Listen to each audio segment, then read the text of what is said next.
சிவலிங்கம் சாஞ்சிருந்த போது அப்போ சின்ன பிள்ளைலாம் என்னன்னு தெரியாமல் நாங்கள் மேலாம் ஏறி விளையாண்டுக்கிட்டு சின்ன பிள்ளை அபிஷேகம்லாம் பண்ணி.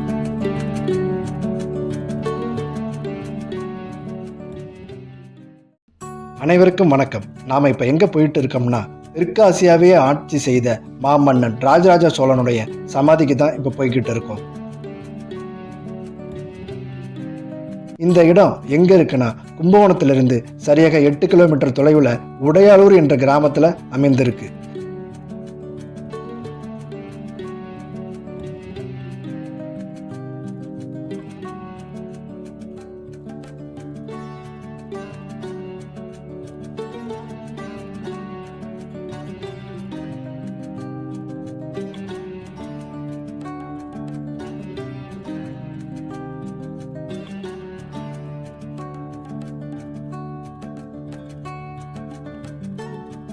நீங்க பார்க்குற இந்த இடம் தான் மாமன்னன் ராஜராஜ சோழனோட பள்ளிப்படை.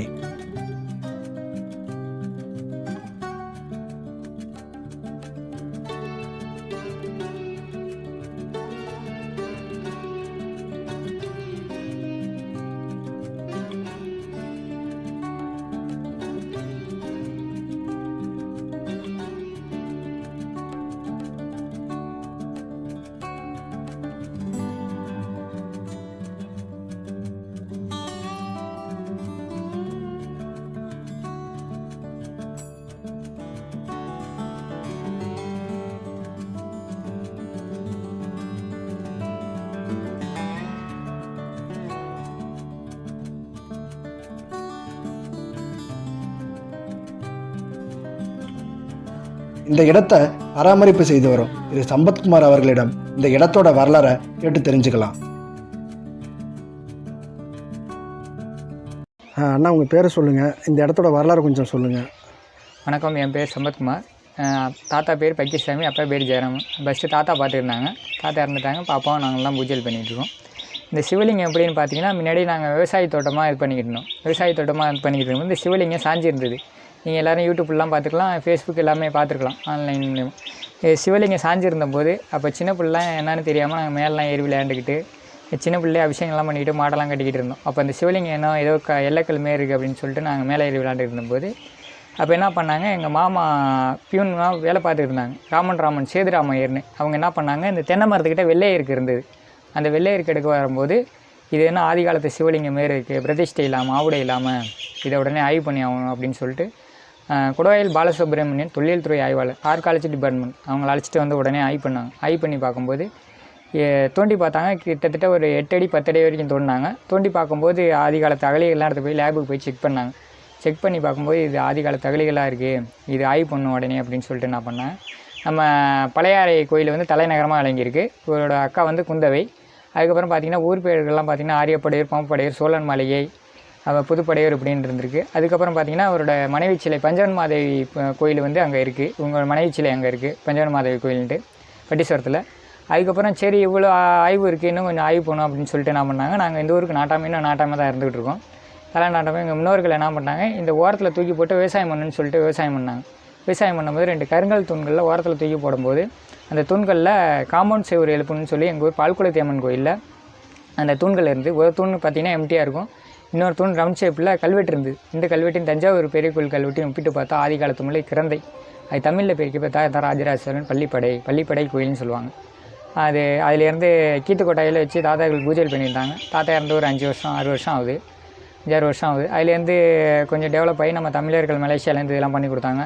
அதுக்கப்புறம் சிவநிலையர்கள், நாகச்சிற்பம், கிரீடம், அதுக்கப்புறம் எல்லாமே கொஞ்சம் கொஞ்சமாக டோனர் பண்ணி அவங்களால செஞ்சுக்கிட்டு இருக்காங்க. நாங்கள் அதுலேருந்து அப்போ தாத்தா பார்த்தாங்க, இப்போ அப்பாவும் நாங்களும் பூஜை பண்ணியிருக்கோம், இதை விட்டுறக்கூடாது அப்படின்னு சொல்லிட்டு இந்த இடத்துல தினமும் ஒரு விளக்கு ஏற்றிக்கிட்டு பூஜை பண்ணிவிட்டு பார்த்துக்கிட்டு இருக்கோம். நன்றி. சரிங்கண்ணா, இப்போ அந்த கோவிலோட தூண் வந்து இப்போ எந்த இடத்துல இருக்குது? பால்குளத்தி அம்மன் கோயில்னு சொல்லிட்டு இங்கேருந்து போனீங்கன்னா லெஃப்ட் சைடு எடுங்க, கடத்தூர்லேருந்து. அதில் எடுத்தீங்கன்னா சிவன் கோயில் இருக்கும். சிவன் கோயிலில் ஆப்போசிட்டில் பால்குளத்தி அம்மன் கோயில்னு இருக்கும். அதில் ஒரு தூணில் இந்த கல்வெட்டு ஒரு தூணில் மட்டும் இருக்கும், லெஃப்ட் சைடில் இருக்கும். சரிங்க, நன்றிங்க. சரி. பால்குளத்தி அம்மன் ஆலயத்தில் இருக்கக்கூடிய கல்வெட்டு தகவல்களை இந்த இடத்துல பேனரில் அச்சிட்டு வச்சுருக்காங்க.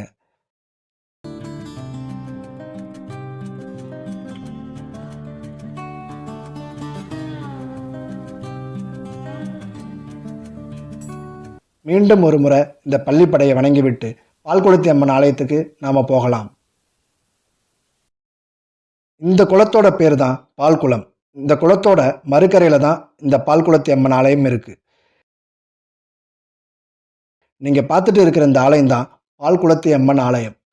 இந்த ஆலயத்தோட ஒரு தூணில் தான் மாமன்னன் ராஜராஜ சோழன் இங்கே அடக்கம் செய்யப்பட்டிருப்பதாக கல்வெட்டு தகவல்கள் இருக்கு.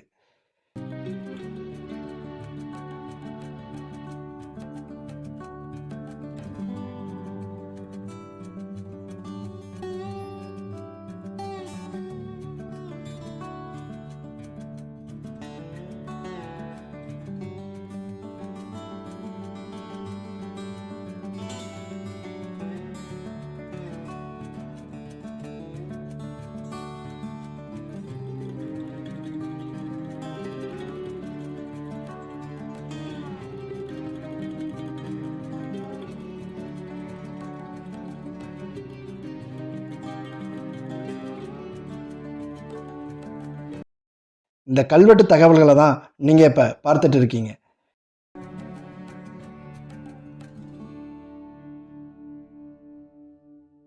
இந்த கல்வெட்டு பழமையான ஆதிகிரந்த எழுத்துக்களால் செதுக்கப்பட்டிருக்கு. இந்த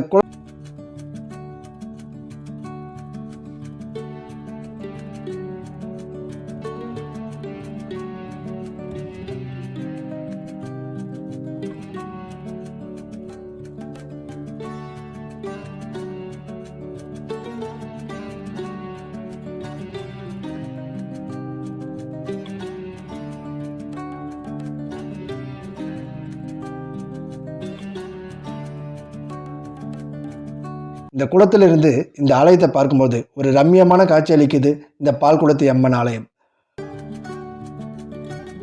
பொன்னியின் செல்வன்ல தஞ்சாவூருக்கு அடுத்தபடியாக அதிகமாக குறிப்பிட்டிருக்கக்கூடிய ஒரு ஊர் பழையறை. இந்த பழையறை சோழர்களோட தலைநகரமாக இருந்திருக்கு.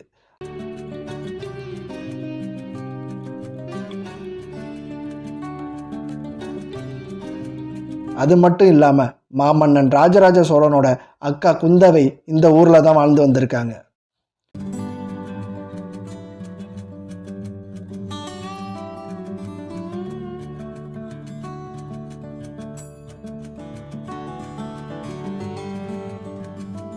பழையறைக்கு தான் நாம் இப்போ போய்கிட்டு இருக்கோம். அடுத்த பதிவில் இந்த பழையறையை பார்க்கலாம். இந்த வீடியோ பிடிச்சிருந்தா லைக் பண்ணுங்கள், ஷேர் பண்ணுங்கள், மறக்காமல் சப்ஸ்கிரைப் பண்ணுங்கள். மீண்டும் அடுத்த பதிவில் சோழர்களோட தலைநகரத்தில் உங்களை சந்திக்கிறேன். நன்றி, வணக்கம்.